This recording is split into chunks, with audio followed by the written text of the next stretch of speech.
खुलुमबाय बड'लेण्ड रादाब नायगिरि बयनिसिमबो फुंबिलिनि गोजोन हामलायथि बावहरबाय। दिनै 28 मार्च 2025 इं मायथाइनि सानसेनि फान्जामुथियाव थानाय राशिफोरखौ फरायथिनो लाबाय। मेष राशि रां जोबस्रांगोन, सानै हयै सोलिनाया गोनां, समा गाज्रियै खारगोन। वृष राशि बिदानिफ्राय अनथोब मोनगोन, गोजान लामा दावबायनो मोननो हागौ, मोजां सान। मिथुन राशि बेसेन गोसा मुवाफोर खोमाफ्लांनो हागौ, सांग्रां जानाया गोनां, गाज्रि सान। कर्कट राशि गोसोनि साननायफोरा मोगथाङाव जाफुंगोन, गावखौनो मोजां लामा फारसे दैदेनलांनो हागोन, मोजां सान। सिंह राशि मोजां खामानि मावना लानो हागोन, रां बुथुमना लानो हागोन, मोजां सान।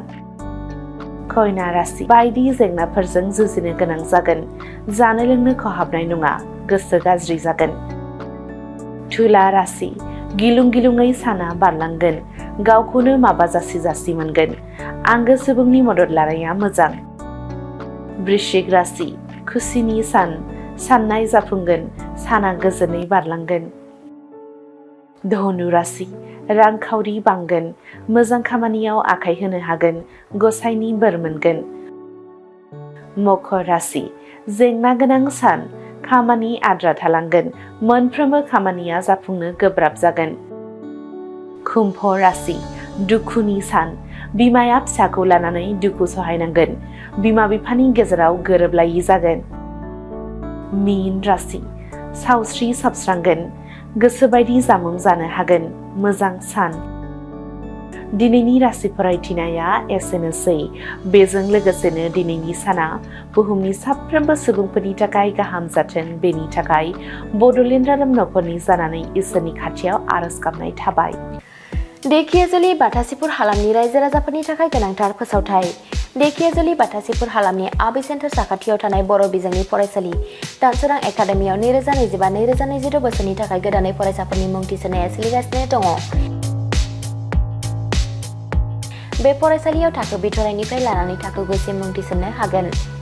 2020 मायथाइयाव गायसनजानाय बे दानसोरां एकाडेमियाव नोंथांमोनहा नांगौ रोखोमनि फोरोंथायनि खाबुफोरखौ मोननो हागोन, जेरै फराफारि फोरोंनायनि अनगायैबो कम्पिउटार सोलोंनाय, गेलेनाय, आलादा थाखो फोरोंनाय जेरै इंराजि आरो हिन्दी आयदानि सायावबो जर'खायै फोरोंथाय होनाय जायो। बेनि अनगायैबो हौवासा आरो हिन्जावसाफोरनि थाखाय आलादा आलादा हस्टेल थानायनिबो खाबु दङ। बेजों लोगोसेनो फरायनायाव उन जानानै थानाय एबा गोसोआव लाखिनो हायै फरायसाफोरखौ आलादायै फोरोंनायनिबो खाबु होनाय जादों। मख'नो गोनांदि बिथराइ थाखोनि मुं थिसननायखौ बेसेन लायालासे थिसननाय जादों। बेनिखायनो गोसो गुदुं दिथागिरि नोंथांमोनहा गाव गावनि गथ'फोरखौ दानसोरां एकाडेमियाव मुं थिसननो गोसो दङब्ला थिसननो हागोन। दानसोरां एकाडेमियाव मुं थिसननो थाखाय नोंथांमोनहा 9770745550 एबा 88764802118 जानबुं अनजिमायाव फोनांजाब खालामनानै सुलाद लानो हागोन।